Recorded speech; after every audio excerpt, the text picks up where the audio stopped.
The humming of the porch light was the only sound in the room when I said the word that changed everything. No, just that. No explanation. No voice raised. No storm behind it.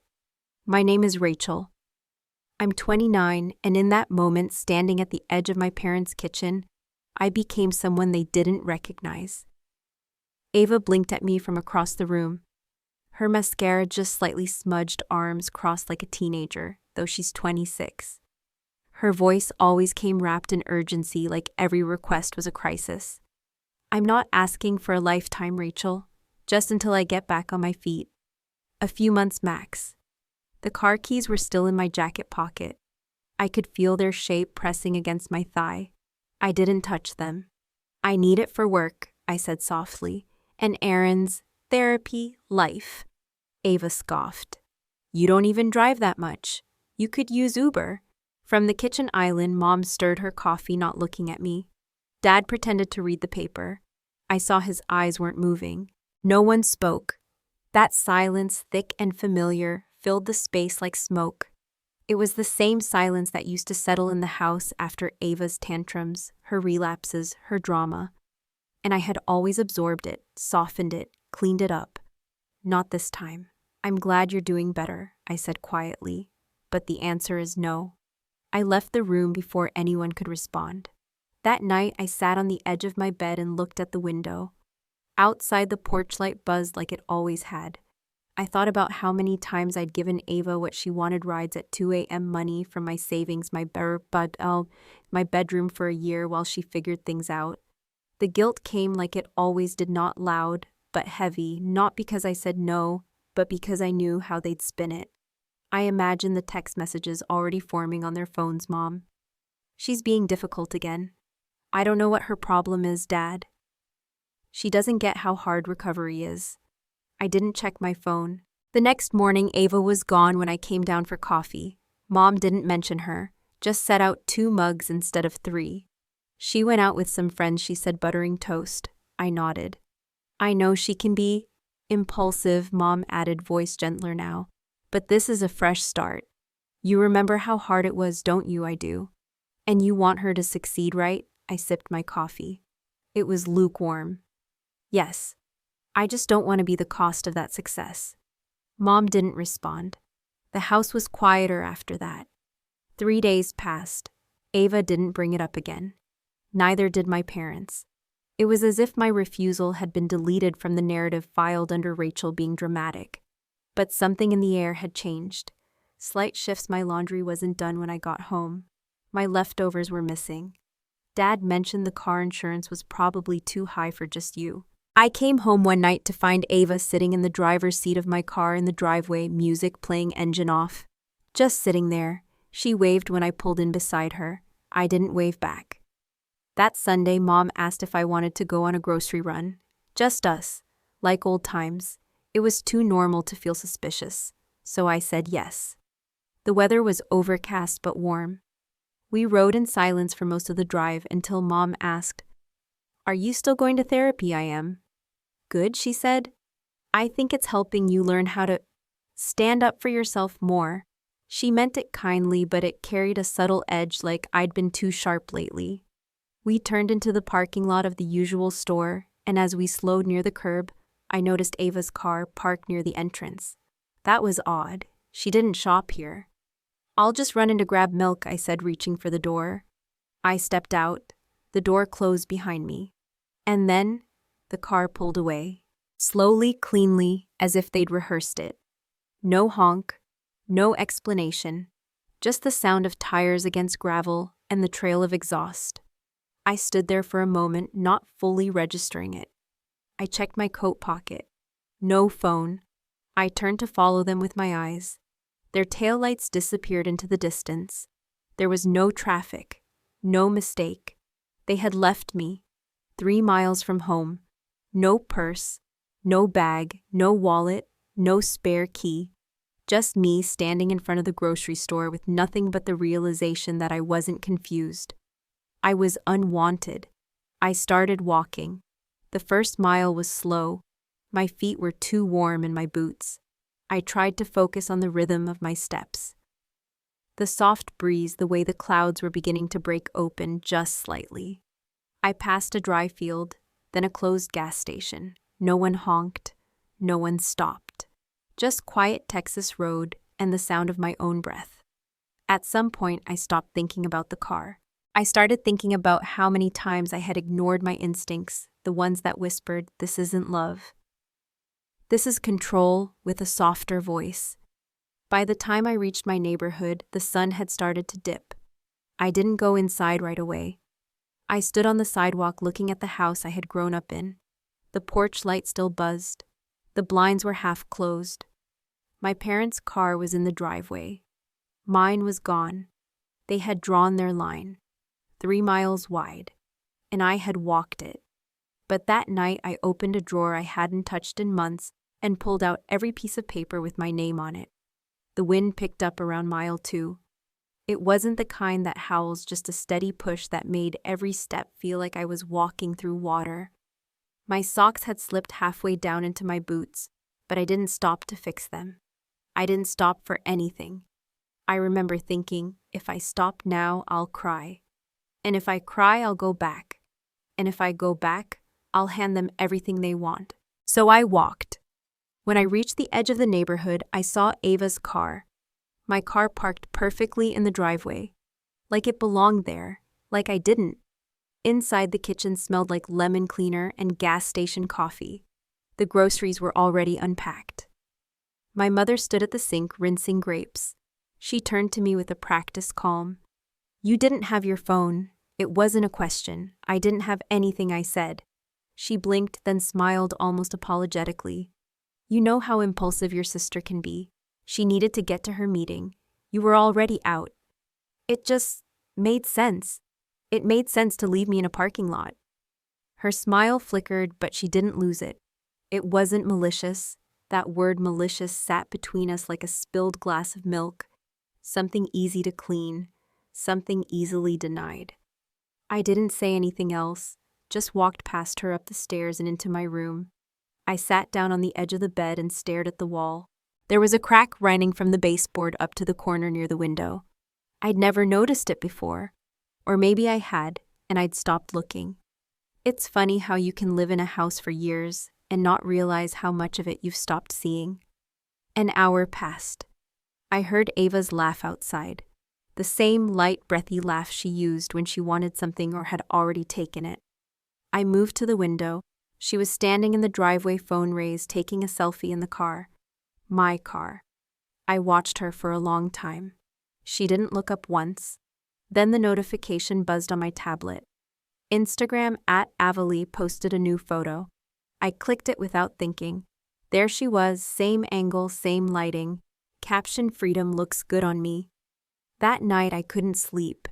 Not because I was angry, not even because I felt betrayed. It was something quieter. I felt erased. I had always known Ava came first. But this was the first time they'd said it with actions instead of silence. They'd chosen her completely openly and without apology. And I had to decide whether I'd choose myself. At 2:04 a.m., I turned on the bedside lamp and opened the drawer next to me. Inside was a dusty spiral notebook, the kind with pages that curled in a bent wire binding. I hadn't written in it since college. I opened to a clean page and began listing everything I owned that still had my name on it. The car, bank account, DMV, title, phone, contract, voter registration, health insurance, library card, therapist invoices. I circled the car. Then I wrote underneath, "Find proof of ownership. Back up everything." The next morning I woke to a sticky note on the kitchen fridge. Took the car for a quick run. "Be back by lunch." The handwriting was bubbly and crooked. The exclamation point felt like a jab. I peeled the note off the fridge and folded it in half before placing it in the back pocket of my jeans. Dad came in from the garage, wiping his hands with a rag. "You're upset," he said, not unkindly. I didn't respond. "She's doing better," he continued. "That meeting yesterday was a good step. We thought this might help her stay on track." I stared at him. "You mean stealing my car?" He didn't flinch. "It's not stealing, honey, it's borrowing. You're still family, that word family again used like a shield.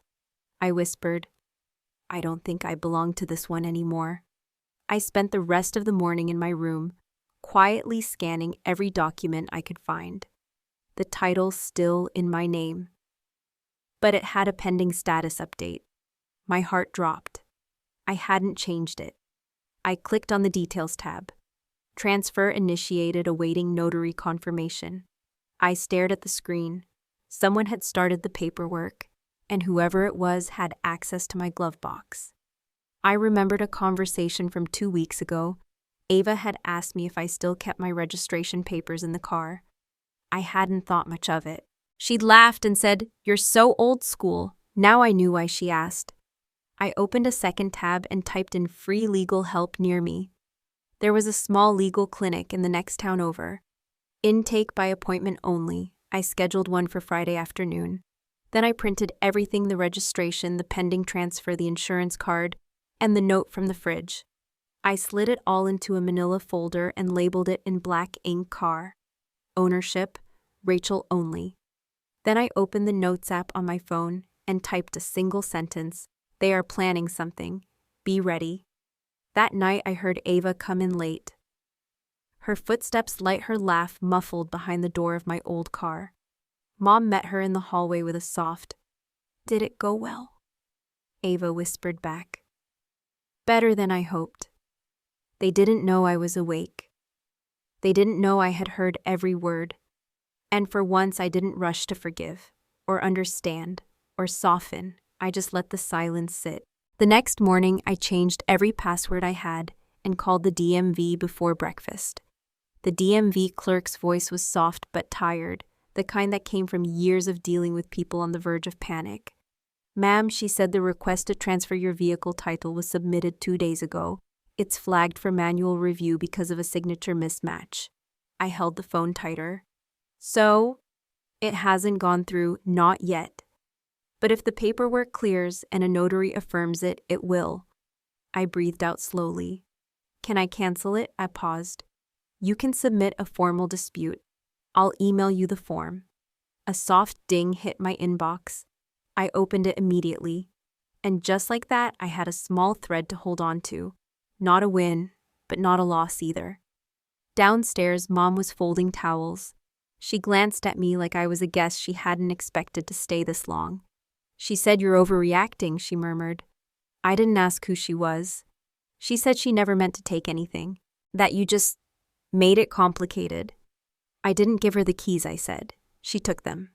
Mom's eyes didn't rise. "You made her feel unwanted." Something cracked in me. I sat across from her, the folder in my hands. "Do you hear yourself?" She kept folding. "We're just trying to keep peace." "No," I whispered. "You're just trying to keep her comfortable." Later that day, I sat on my bed, the manila folder open in front of me. Inside, printouts, dates, texts, the sticky note. All proof that this wasn't a misunderstanding. And yet the hardest part wasn't gathering the evidence, it was realizing no one in that house would care that I had it. That's when I remembered the old tablet in the linen closet. One of Ava's from before her last rehab stay. She'd asked me to keep it safe. It still had her Apple ID logged in. I powered it on, breath caught. The screen flickered, and the messages poured in. First came the text to Mom. "Ava, she's acting weird again. Like she owns everything. Mom, she's just anxious. Let it pass. Ava, if I can get the car, I can be out of your hair by the weekend." Then the ones to someone named Benny. "Ava got the car. She's pissed, but I don't care. Benny, you leave Friday, Ava. Yeah, she'll never see it coming. I'll be halfway to Shreveport by the time she finds the papers missing." I stared at the screen for a long time. The room felt still, too still. Then the final message: "Ava, I've always been better at surviving. She was just better at pretending to be good." I closed the tablet and pressed it to my chest. I didn't cry, I didn't scream, but something else happened, something quieter. I stood up, walked downstairs, and found Dad in the garage. "I need my car back," I said. He didn't look up from the toolbox. "Ava needs stability right now. I need transportation, for work, for therapy.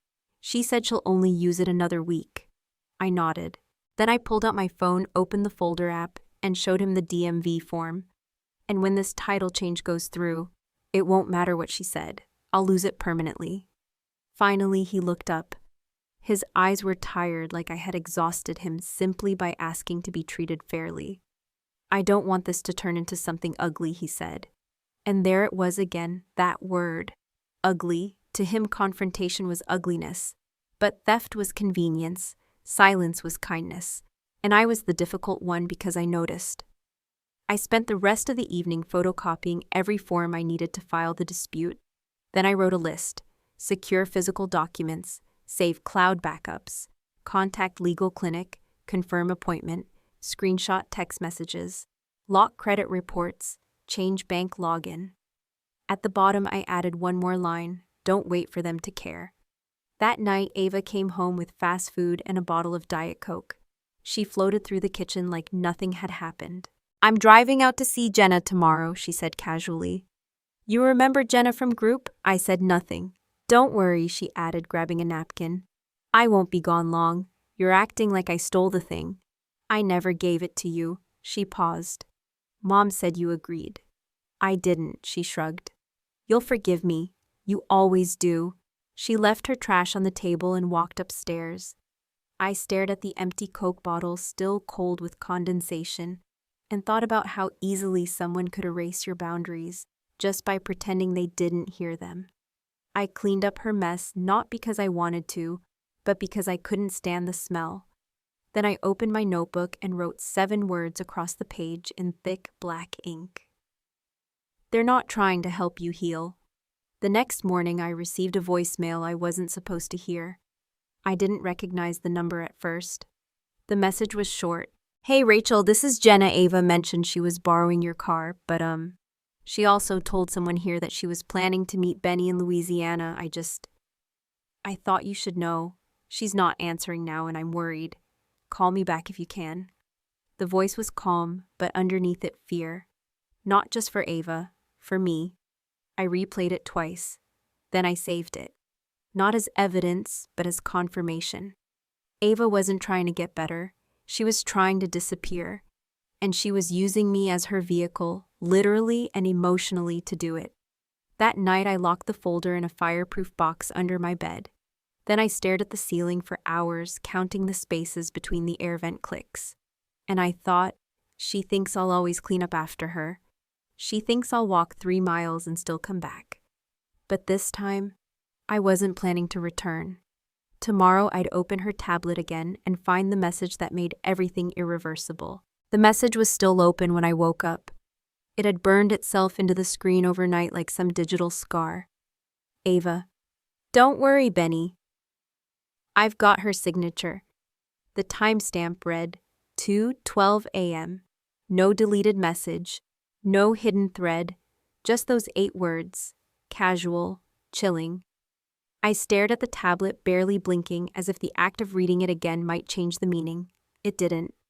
She wasn't hoping I'd say yes. She wasn't waiting for permission. She'd already made the choice. And worse, she knew I wouldn't stop her. I got dressed in silence. Jeans, black t-shirt, flat shoes, no makeup. I wasn't trying to make a statement. I was trying to become invisible. Downstairs, Ava was eating cereal from the same pink bowl she'd used since high school, the one with the chipped rim. You look like someone died, she said with a smirk. I didn't answer. Mom handed her a set of car keys. My keys, and said, Don't stay out too long. Your sister has plans this afternoon. Plans. I looked at my mother, but she didn't meet my eyes. She knew.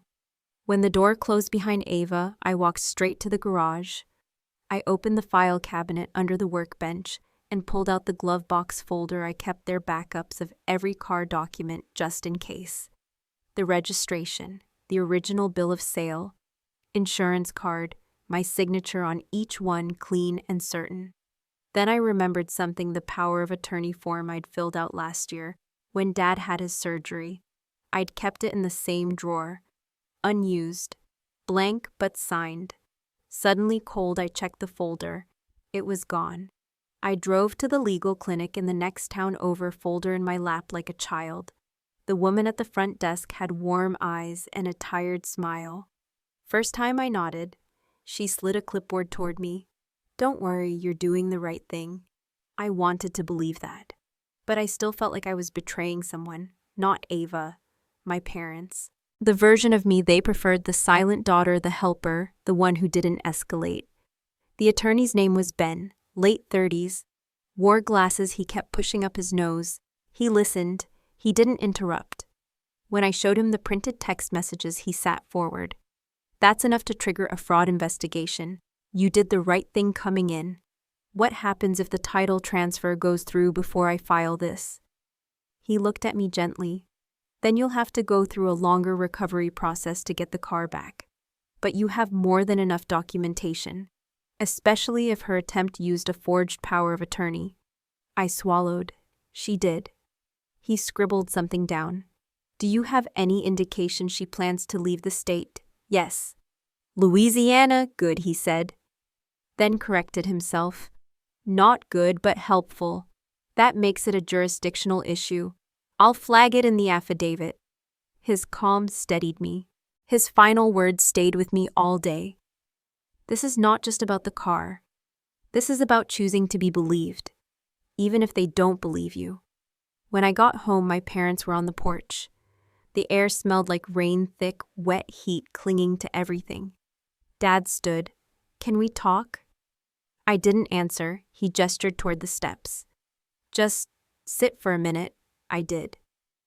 "I know you're upset," he said. I said nothing, but "I think this has gotten a little out of hand." "How so?" he exhaled. "We didn't think she'd actually take it, not like this. But you gave her the keys." He flinched. "She said you knew. She says a lot of things." He nodded slowly. "I just don't want this to get ugly." There it was again, that word, ugly. As if the ugliness wasn't what had already happened, but whatever I might do in response. I stood up, walked inside, opened the fireproof box under my bed, and laid everything out across my floor like a jigsaw puzzle. Title documents, messages from the tablet, DMV printouts. The sticky note, a screenshot of the forged POA. Ava had sent Benny with my signature photoshopped from a different form. Piece by piece the puzzle took shape. And in the middle of it, me, quiet, erased, but still whole, still here. The next morning I drove to the courthouse. Ben had already submitted the affidavit, but I wanted to see the clerk file it. I wanted to be the one to hand it over, to watch my name, Rachel Lynn Mason, enter the system as something more than a footnote. That night, Ava didn't come home. No text. No update. Mom stirred soup on the stove like nothing had shifted. I stood in the doorway. "She's gone," I said. Mom didn't turn. She needed space. No, she needed my car. And now she has it. The soup boiled over. She flinched and turned down the heat. Still didn't look at me. "I'm sorry," she whispered. But not to me, to herself, to the dream of a family where this wasn't happening. I went upstairs, opened my window, let the night air pour in. Then I wrote in my notebook, "They don't want peace. They want my silence dressed as love, and I won't wear it anymore." The next day a message popped up on Ava's old tablet, and this time it wasn't from her. The message came at 8:17 a.m., unknown contact. "Are you Ava's sister? She left this behind. I don't know if she's coming back." Attached a photo of the tablet, left on a motel nightstand, next to an empty fast food cup, a cigarette burn on the corner, and my car keys still on the lanyard. I got at 19 with the chipped blue enamel charm that read, "Breathe." No location, no sign of Ava, just the image, and the knowing silence behind it. I didn't answer the message. I didn't forward it to my parents. I just saved it. Then I stood up, got dressed, and went downstairs. Dad was in the garage tinkering with something that didn't need fixing. When I stepped in, he didn't look up. I said, "Ava's not coming back." He paused, wiped his hands. "You don't know that. She left the tablet behind. And the keys." That made him stop. "I got a photo from someone I don't know," I added softer now. No explanation. Just gone. He set the wrench down and turned to me. His eyes weren't angry, they were afraid, not for her, for the story unraveling. "We were trying to help," he said finally. I nodded. "I know. And you think I made it worse?" "No," I said quieter. "I think you made a choice. That's all." He looked at the ground like that was worse than any accusation. I walked back inside. Mom was folding clothes, humming something tuneless. When I told her she didn't stop folding, "She always leaves eventually," she said as if it were weather. "You knew she was planning this." She didn't say those words. She didn't need to. Mom paused with a towel in her hand, then said the words I had always feared, the ones that hurt more than anything Ava had done. "I just didn't want her to hate me." I nodded. "She already does," I said gently. "But you just made sure I would too." That night I stared at the documents again, my name everywhere. But I felt like a ghost in my own life, a ghost who still cleaned up after the living. I pulled out a second folder and began making copies. One for the legal clinic, one for the police report, one for me, and one I didn't know yet. But I wanted it ready. The next morning I received the final confirmation from Ben. Subject title flagged transfer on hold, it read. "Rachel, the title is now locked under investigation. No legal transfer can proceed without your notarized approval. You are in the clear. If Ava tries anything further, send it to me directly. You've done the hard part. Now hold the line, Ben." I stared at those last 4 words. Hold the line. They felt like armor. That afternoon, I made copies of my driver's license, car insurance registration, and police report. I went to the notary office in town and filed a notarized statement asserting sole ownership of the vehicle, not because I needed it, but because I wanted the paper trail to speak when I was too tired to. When I handed the documents to the notary, she looked up and smiled. Keeping things tidy, I answered without flinching. "No, I'm keeping things mine." Back home, the kitchen was empty. No soup, no humming. Mom had gone to lie down. Dad's car was gone. The silence felt cleaner than it had in weeks, like absence instead of tension. I opened the hall closet and pulled out the shoebox I hadn't touched in years. Old photos, receipts, birthday cards. At the very bottom was a letter, one I had written but never sent. "Dear Ava, I don't hate you. I just miss the version of you that didn't lie to get love. I miss the sister who curled up next to me during storms, the one who sang off-key in the car, the one who didn't turn survival into a strategy. But maybe that version never existed. Maybe I invented her because I needed to believe that I wasn't alone in this house. I forgive you, but I won't follow you, not again.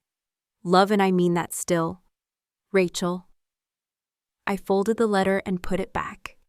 Then I stood in the living room, surrounded by the nothing they left me with, and felt something I hadn't in months. Room. That night I opened every window in the house. The breeze came in soft and slow, like a reminder that not all movement is violent. Sometimes it's just honest. But the next morning I heard a voicemail. I never expected Ava's voice, cracked and terrified.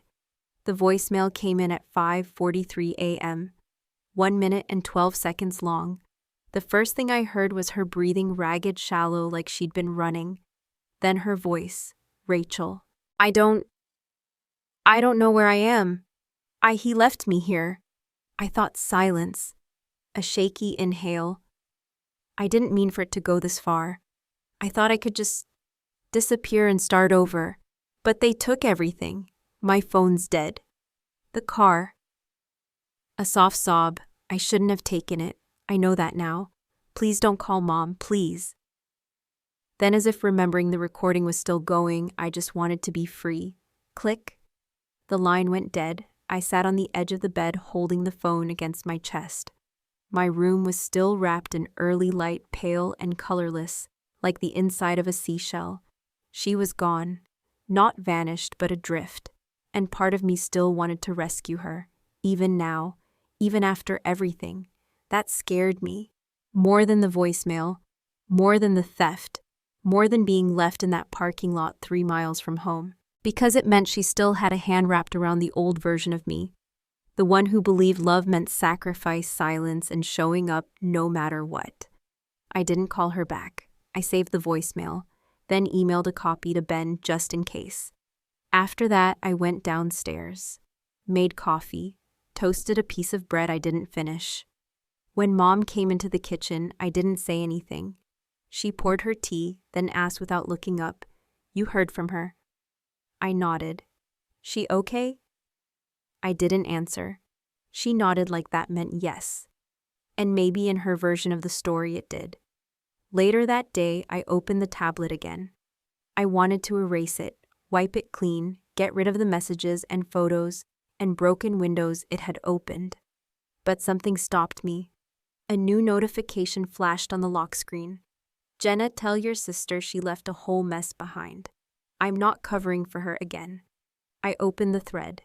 Dozens of unread messages, from Jenna, from Benny, from someone labeled B. B, she tell you she was paying me back with your car. B, she said you wouldn't miss it. Said you were always the boring one, the safe bet. B, you were never meant to know. I sat there for almost an hour reading each one. Not because they shocked me, but because they didn't. This was Ava. All of her. The fire in her, the pull, the charm, the wreckage. And the part of me that had always tried to ice over those burns to contain her was done. Not cruelly, not even angrily, just done. That night I sat on the porch. The air was soft, heavy with late summer. The kind of night that made everything feel suspended, as if time had paused and was waiting for you to speak. I opened my notebook again and wrote, "There's a difference between abandonment and escape." They left me. But I'm the one who finally walked away. The next day I called the tow yard. They'd found the car, left on the edge of a motel parking lot in Louisiana. Flat tire, no gas. Trash in the back seat. Still drivable, still mine. They were holding it under my name, waiting for confirmation to release it. Ben arranged the paperwork. The car would be towed back within the week.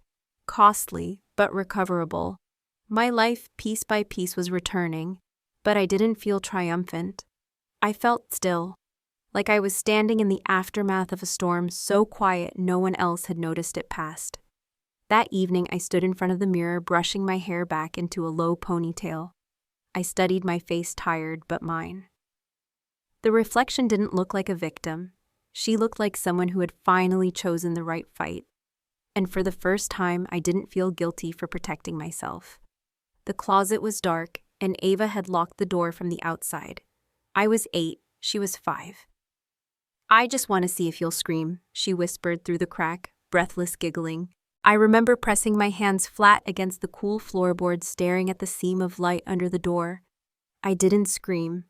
Not then, not ever. 20 minutes passed before Mom found me curled up in the dark quiet. She laughed. Ava laughed louder. "She's such a little ice cube," Ava said proudly, hugging me like a trophy. "She doesn't even care."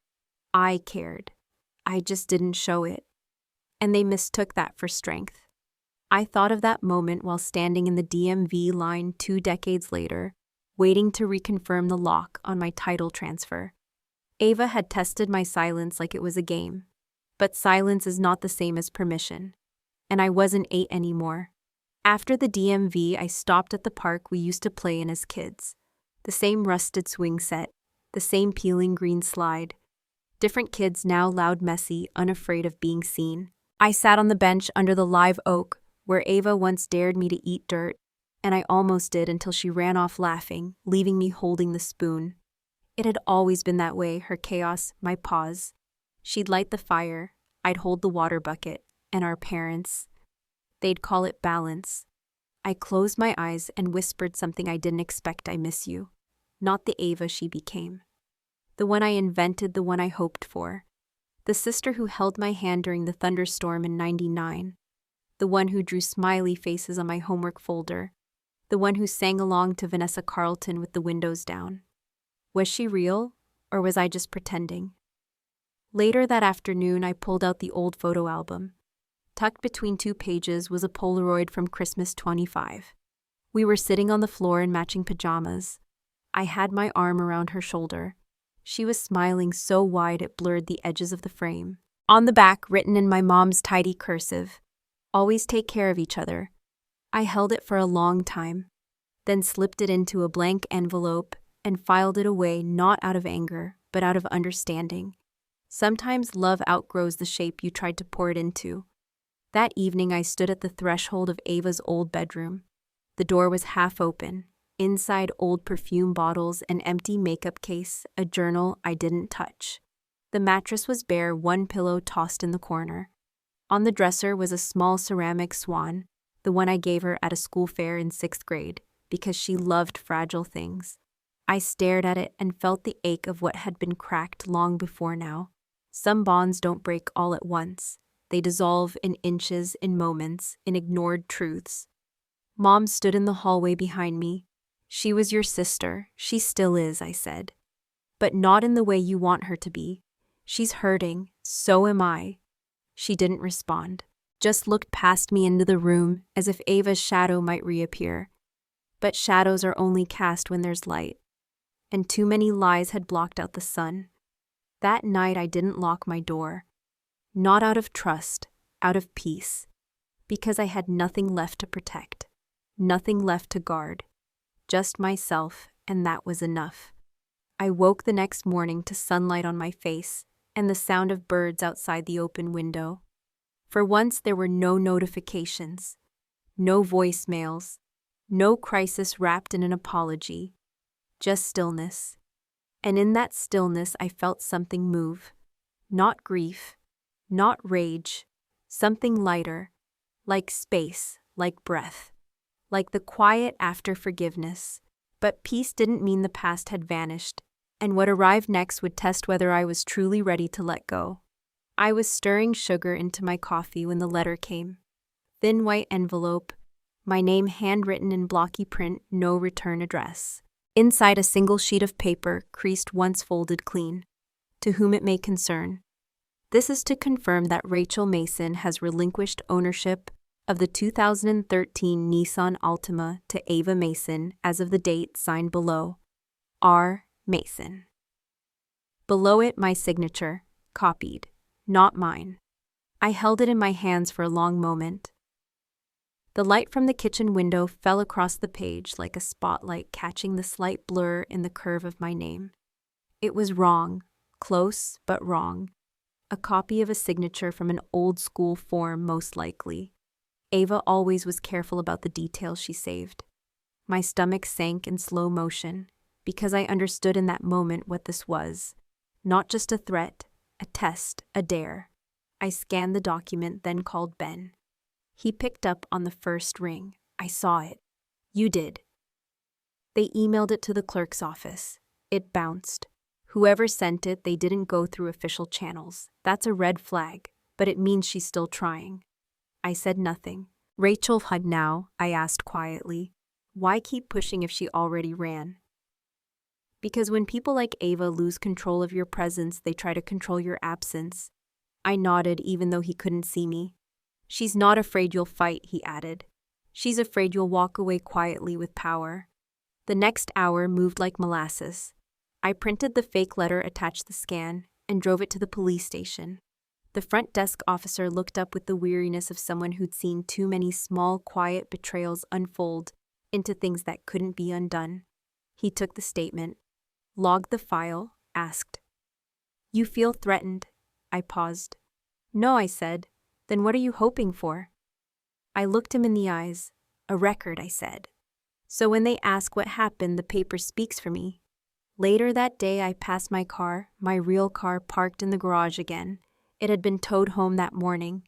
The keys arrived in an envelope dropped at the doorstep by a courier. Inside, along with the keys, was a sticky note in Ava's handwriting, "Sorry. Figured you'd want this back." No signature, no apology, no answer to anything. Just sorry, like it was a typo. A traffic mistake, something to wave off. I stared at the note for a long time. Then I folded it, placed it in the fireproof box, and closed the lid. That night, my parents didn't ask about the car.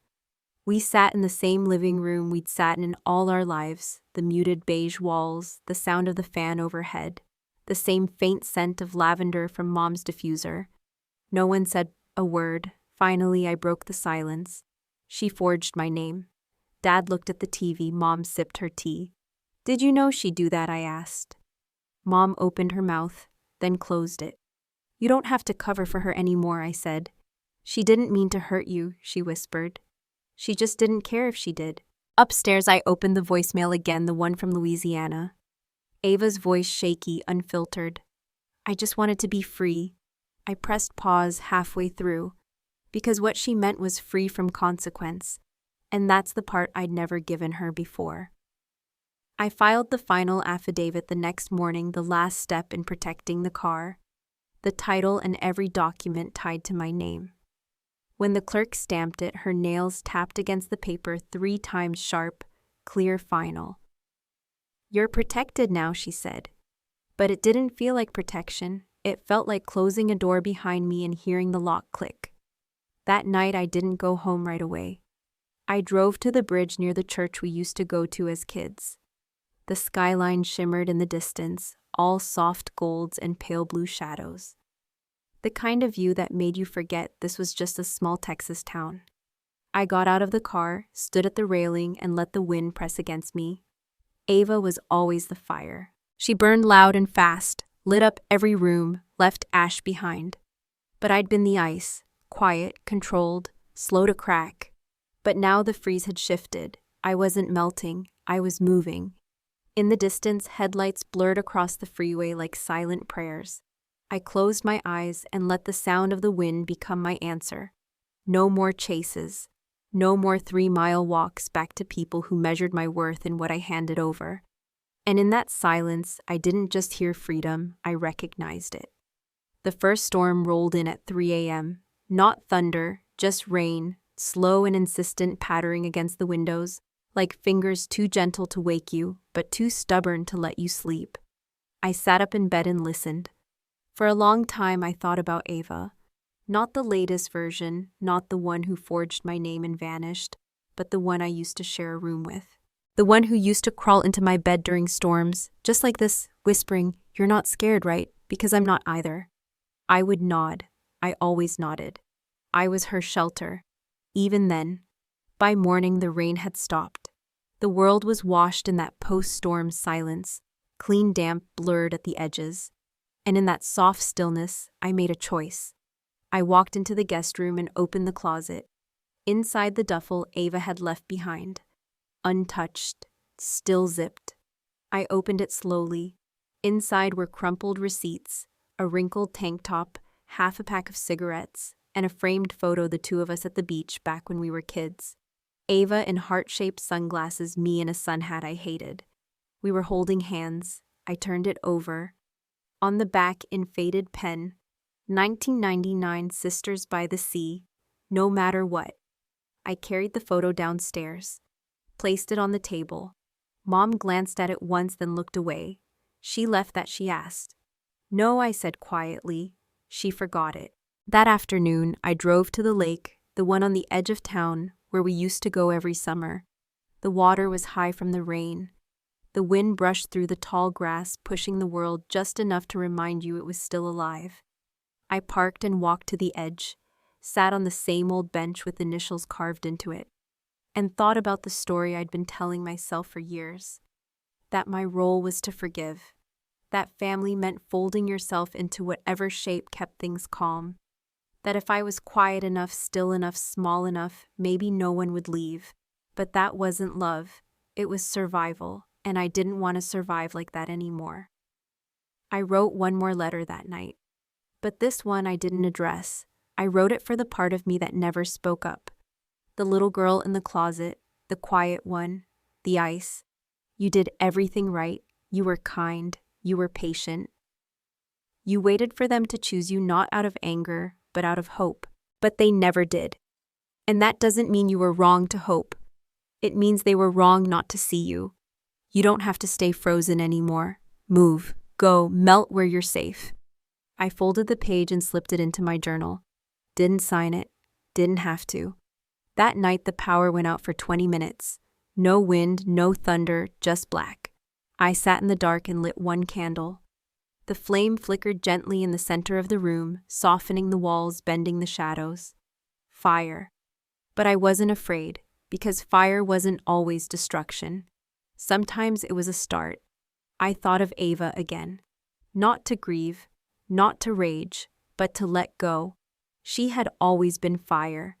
Uncontained. Wild, bright then gone. And I had tried so hard to be the thing that held her back from burning. But I was done holding. The next morning I went for a walk. 3 miles, not the same path they left me on, a different one. Toward the ridge past the church, through the neighborhood where everything smelled like cut grass and rain. It was slow, but it was forward. And I realized I hadn't been waiting for Ava to come home. I'd been waiting for myself. And when I finally saw my reflection that evening, steady, clear eyes soft with their own fire, I knew the ice had cracked. I didn't pack a suitcase, just a small overnight bag, 2 shirts, a book I never finished, a copy of the notarized affidavit, my name printed on each page in clear black ink. I folded them slowly, not because I was unsure, but because I wanted to feel the leaving. Every crease, every breath. It was the kind of quiet that came not from fear, but from decision. No more announcements, no more confrontation. Just a key, a lock, and a door that would close behind me. I set the bag down by the front door before breakfast. Mom was already in the kitchen buttering toast. She didn't ask why I was up early. She didn't ask about the bag. She poured coffee and placed a second cup on the table. Hers had milk, mine was black. I took a sip. Let the bitterness settle into my chest. I found an apartment, I said softly. She paused, the knife in her hand hanging midair. Where town over, close to the clinic, has a little porch and trees. She looked down at the toast. You didn't say anything. I needed it to be mine before anyone else touched it. Dad walked in a minute later, his eyes flicking to the bag, then to me. He didn't speak, just sat down and picked up his cup. I watched his hands, how steady they looked, how clean, as if they'd never gripped the wheel that took me away that day 3 miles from here. But I remembered. I always would. After breakfast, I walked upstairs and opened every drawer in my old room. I didn't take much. A necklace from college, a mug with chipped paint, the notebook I'd been writing in for weeks, the letter I'd written to Ava still folded neatly between the pages. I left it there. It wasn't for her anymore. When I came back down, Mom was wiping the counters. You're really going? I nodded. She might come back. She might not. And if she does, I looked around the kitchen, the familiar hum of the refrigerator, the faint smell of lemon cleaner, the window where I used to press my face in summer watching Ava ride her bike in circles just to make me laugh. She'll come back to a story she wrote alone, I said, not one I helped cover up. I reached into my pocket and pulled out the spare house key. It felt heavier than I remembered. I placed it gently on the counter. Neither of them moved. Outside, the air was cooler than it had been in days. Early fall sliding in without announcement. I sat behind the wheel of my car, and waited a moment before starting the engine. The garage door creaked open slowly, casting long shadows across the driveway. As I pulled out, I didn't look back. Not because I wasn't curious, but because I already knew what I'd see. The house that raised me, the silence that shaped me, and the people who believed my endurance was infinite.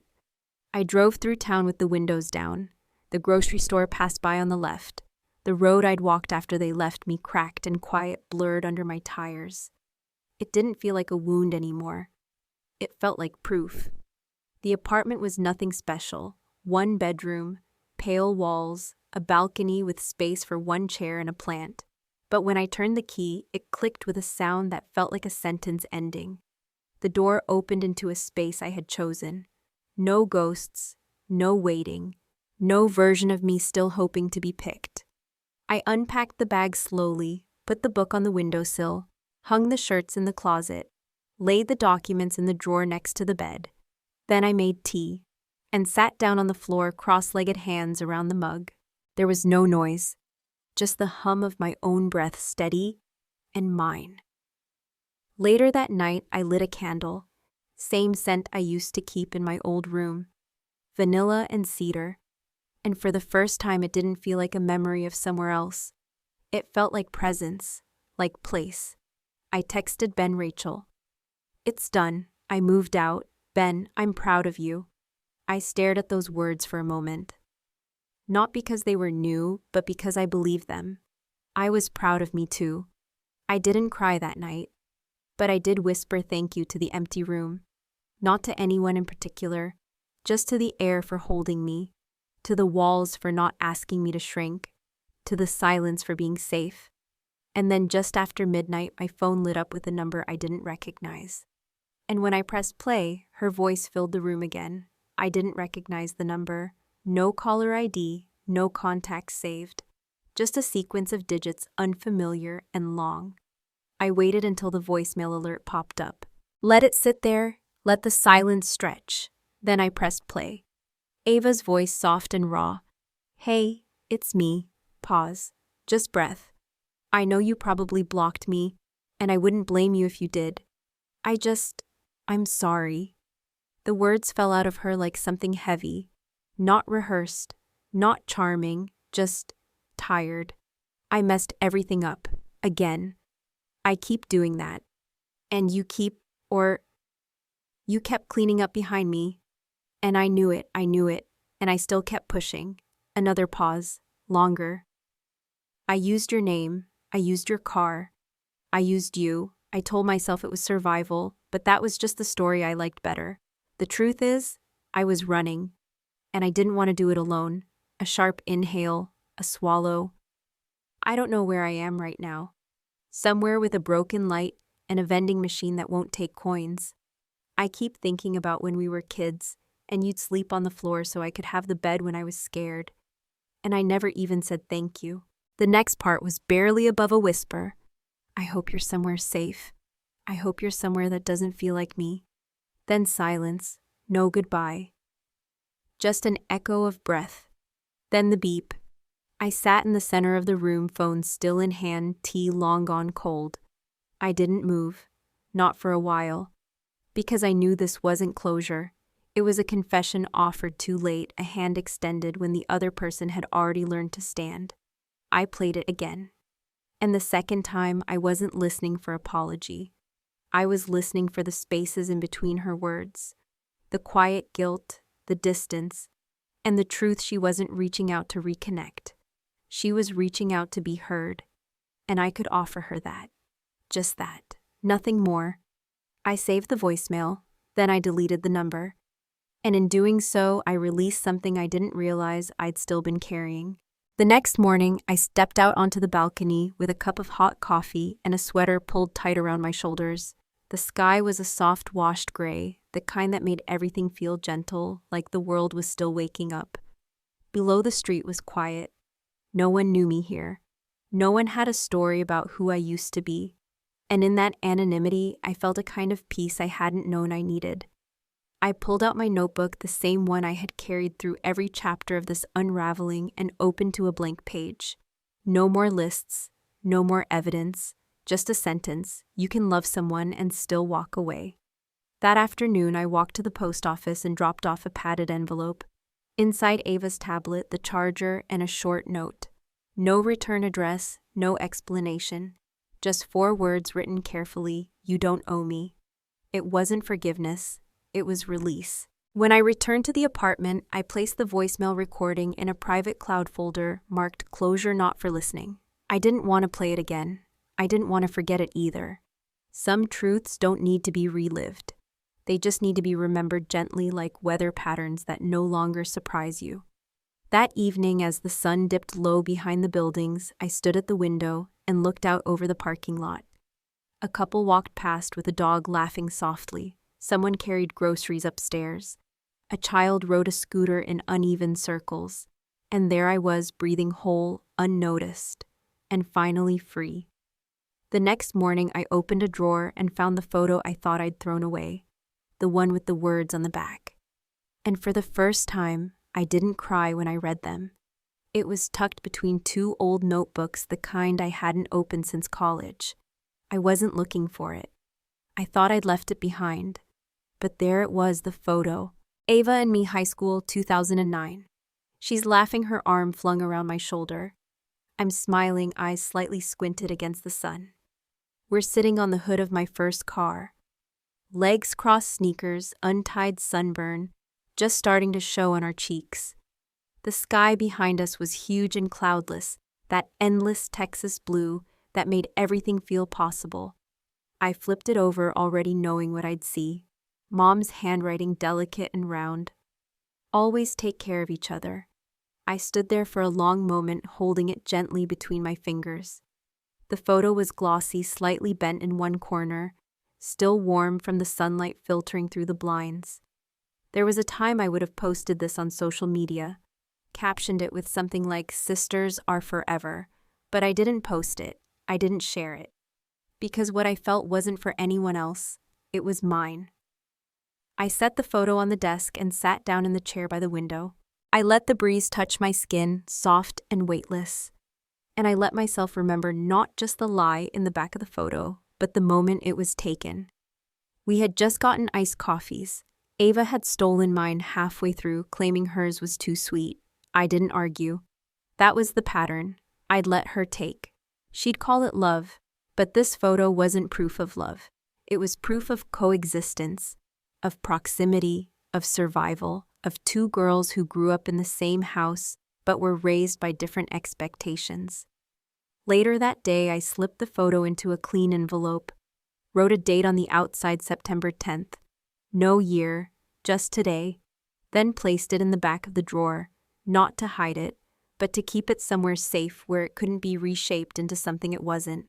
That evening, I lit a candle again, same vanilla and cedar. The apartment glowed gold in the low light, quiet and warm.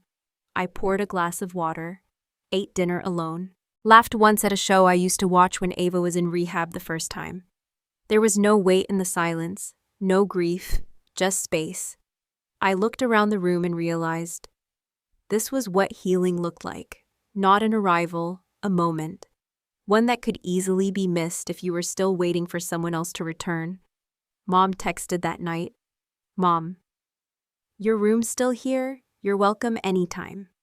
I stared at the message, then typed, "Rachel, thank you. I'm okay here." I didn't ask about Ava. She didn't offer an update. And that was all right, because closure wasn't going to arrive in a family group chat. The next morning, I took a walk through the neighborhood. The air was crisp, the sidewalks damp from overnight rain. I passed an elderly couple tending their garden, a teenager skateboarding, a mother pushing a stroller with headphones in. No one knew me here, and no one had to. When I got home, I opened a new document on my computer. At the top, I typed what I kept, and I began the list. My name, my car, my boundaries, my voice, my peace. Then I added one more line, a photo I didn't post. I closed the laptop, exhaled, and leaned back in the chair. No tension in my shoulders. No rehearsing what I'd say if she came back. Just stillness, just now.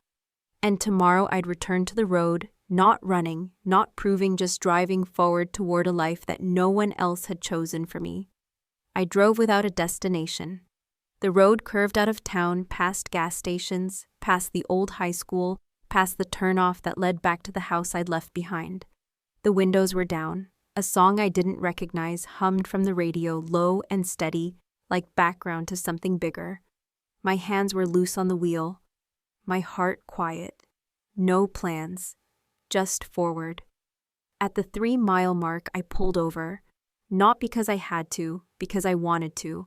Same road, same stretch of asphalt where they left me that day. But this time, I had the keys. This time, I stopped on my own. The grocery store sat a few hundred yards ahead, ordinary in the way all betrayals eventually become. The sidewalk where I had stood, the sky overhead unchanged. But I was not the same. I stepped out of the car and stood on the shoulder, the heat rising up through the gravel, the breeze soft across my skin. I took a breath, not to forget, to remember fully, to own every step of the walk I'd made home, 3 miles. That was all it had taken for everything to split open. 3 miles of silence, 3 miles of realization, 3 miles of being invisible to people I had built my entire self around. And still I had come back stronger, not louder, not angrier, just real. I reached into the passenger seat and pulled out a small envelope. Inside a single-page inventory I'd written the night before. What they took, my car, my voice for a while, my place at the table, the version of Ava I used to believe in. What I reclaimed, my name, my silence and what it means, my right to say no, my future, myself. I folded it once, tucked it under the visor, not for revenge, not for nostalgia, but because some truths deserve a seat beside you when you leave. I drove again, past the edge of town, past places that used to feel like boundaries. And somewhere between the highway signs and the sound of tires on the road, I felt something open. A quiet beginning, not dramatic, not loud, just mine. Later that evening, I stood on the balcony of my apartment, barefoot, tea in hand. The skyline glowed in the distance, faint and golden against the purple dusk. A horizon that no longer felt out of reach. A symbol that no longer belonged to someone else's story. It belonged to me. My phone buzzed. A final message from my therapist. Closure isn't an ending. It's a quiet agreement between who you were and who you won't be again. I read it twice, then smiled. Not because I was finished, because I was finally becoming. I sat down and opened my journal for the last time. I wrote, Ava didn't steal my dream.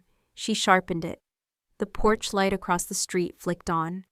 I watched it steady and warm. No buzzing, no shadows, just light. And for once I didn't need to walk toward it. I had my own. She didn't steal my dream. She sharpened it.